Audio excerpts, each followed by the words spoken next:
வணக்கம். நாளைய தினம் நடைபெற இருக்கின்ற இலங்கையினுடைய சுதந்திர தினத்தை கரிநாளாக அனுஷ்டிக்குமாறு பல்கலைக்கழக மாணவர்கள் தமிழ் மக்களிடம் வேண்டுகோள் விடுத்திருக்கிறார்கள்.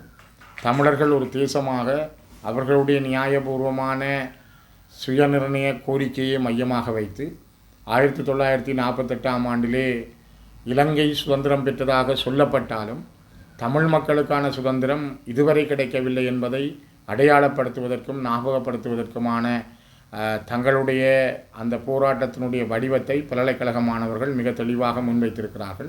மிக குறிப்பாக கிளிநொச்சியிலும் மட்டக்களப்பிலும் நாளைய தினம் நடைபெற இருக்கின்ற இலங்கையின் சுதந்திர தினத்தை கரிநாளாக தமிழர்கள் அனுஷ்டிக்க வேண்டும் என்கின்ற இந்த போராட்டம் மிக வலிமையானது. ஒரு தேசம் சார்ந்து தமிழ் தேசிய இனத்தினுடைய அடையாளம் சார்ந்து தமிழ் தேசிய இனத்தினுடைய தமிழ் தேசம் சார்ந்து எங்களுடைய மன எண்ணங்களை எங்களிடம் இருக்கின்ற உணர்வுகளை வெளிப்படுத்துகின்ற ஒரு நாளாக இந்த நாள் அமைந்திருக்கிறது. குறிப்பாக ஒரு காலத்திலே திருகோணமலையிலே இந்த சுதந்திர தினத்துக்கு எதிரான நடவடிக்கைகளை செய்தவர்கள் கொல்லப்பட்டிருக்கிறார்கள். அதே நேரம் கிளிநொச்சியிலே 1989ஆம் ஆண்டு ஈரோஸ் போராளிகள் மூவர் அப்பொழுது இருந்த ஆயுத குழுவினால் இதே சுதந்திர தினத்தை கொண்டாட முனைந்த பொழுது கடத்தி செல்லப்பட்டு கொல்லப்பட்டு அல்லது காணாமல் ஆக்கப்பட்டு இன்று வரை எந்த முடிவும் இல்லை. இவ்வாறு இந்த சுதந்திர தினம் என்பது எங்களுக்குரியதல்ல என்பதை வெளிப்படுத்திய பல பேர் பல காலங்களிலே காணாமலாக்கப்பட்டிருக்கிறார்கள் அல்லது கொல்லப்பட்டிருக்கிறார்கள். உண்மையும் ஒன்று இருக்கிறது. இந்த மண்ணிலே மிகப்பெரிய நீண்ட தேவைகள் எங்களுடைய மக்களுக்கு இருக்கின்றது. அரசாங்கங்கள் மாறி இருக்கலாம், ஆனால் தமிழ் மக்களுடைய அரசியல் உரிமைகள் தொடர்பில் எந்த அரசும் ஒரு தெளிவான கரிசனையை கொண்டிருக்கவில்லை. குறிப்பாக இப்பொழுது இருக்கின்ற அனுர அரசாங்கம் கூட தமிழ் மக்களுடைய காணிகளை விடுவித்தல், அரசியல் கைதிகளை விடுவித்தல், தமிழ் மக்களுக்கான நிரந்தரமான ஒரு அரசியல் தீர்வு பற்றி பேசுதல், மாகாண சபை தேர்தல்களை நடத்துதல், தமிழ் மக்களுக்குரிய அன்றாட பிரச்சனைகளை தீர்த்து வைப்பதில் அக்கறை செலுத்துதல் போன்ற விடயங்களில் எந்த கரிசனைகளையும் அவர்கள் காட்டவில்லை. தொடர்ச்சியாகவே அவர்கள் ஒரு கட்டமைக்கப்பட்ட இனரீதியான அழிப்பு நடவடிக்கையை மிக நூதனமான முறையில் மிகவும் அமைதியான முறையில் செய்து வருவதையே நாங்கள் அவதானிக்கிறோம். அதனால்தான் சுதந்திர தினம் என்பது இன்னும் அந்த இலங்கையினுடைய தேசிய கொடி இங்கே வாழுகின்ற பல்லின மக்களை, குறிப்பாக தமிழ் தேசிய மக்களை அந்த கொடிக்கு கீழே அது இன்னும் அரவணைக்கவில்லை. அந்த கொடியின் கீழ் நின்று நான் ஒரு இலங்கையன் என்று சொல்லுகின்ற எண்ணம் எந்த தமிழனுக்கும் இதுவரை ஏற்படவில்லை. அதனால்தான் இந்த போராட்டம் என்பது மிக மிக முக்கியத்துவம் வாய்ந்தது.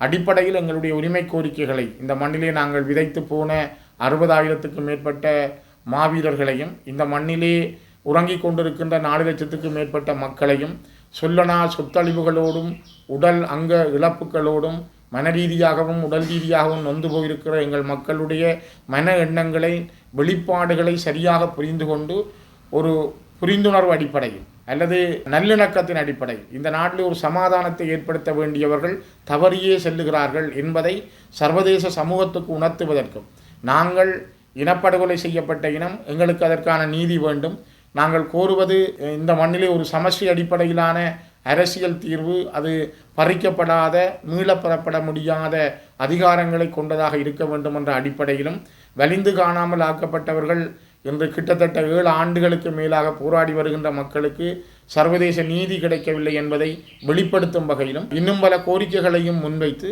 நாளைய தினத்தை இலங்கையினுடைய சுதந்திரமாக அவர்கள் கொண்டாடினாலும் தமிழ் மக்கள் தங்களுக்கான ஒரு கரிநாளாக இதனை கொண்டாடுகின்றார்கள்.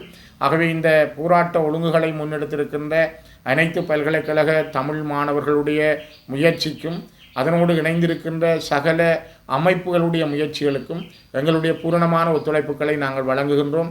நான் எங்களுடைய மக்களிடமும் தமிழ் தேசிய மக்களிடமும் அன்போடும் உரிமையோடும் கேட்பது, நாளைய தினம் வர்த்தக பெருமக்கள் மற்றும் பொதுமக்கள் ஏனையவர்கள் இந்த நாளை ஒரு கரிநாளாக தமிழ் மக்களுக்கு நடந்த அநியாயங்களை வெளிப்படுத்துகின்ற ஒரு துக்க நாளாக இதனை வெளிப்படுத்த வேண்டும் என்பதை உங்கள் எல்லோரிடமும் நான் மிக வினயமாக கேட்டு இந்த நாளிலே நாங்கள் அனைவரும் பங்கு கொள்ள வேண்டும்.